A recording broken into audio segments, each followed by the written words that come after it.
Let's go next to our caller from the 516 area code. Who's calling today from 516?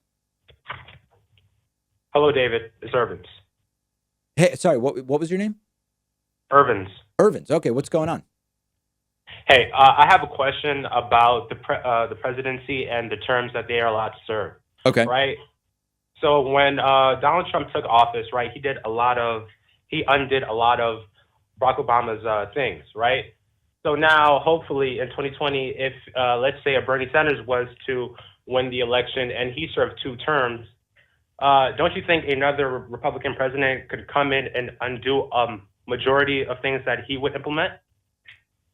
Sure. I mean, sure. Depends what things. I mean, this is a problem in American politics, which is that a lot of the actions that presidents take via executive order can be undone. Can you undo the damage that they do? Not always, but you can change course. Yeah, this is a problem, and listen, to a certain degree, this is kind of how it works, right? When someone wins, elections have consequences, and they can make changes. The problem is when someone comes in like Trump and gets out of the Iran deal without Iran having violated the terms, that's really problematic. I don't have a problem. I mean, to some degree, it's like politics are politics. And when the new person comes in, they get to make decisions. They might be different decisions than the last person.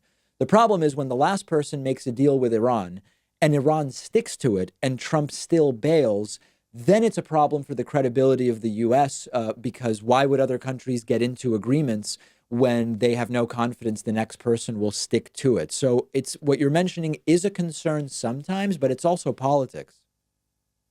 So would you be in favor of, I guess, abolishing a president can only serve 2 terms and let him serve multiple? No, I wouldn't. Why would that be the solution?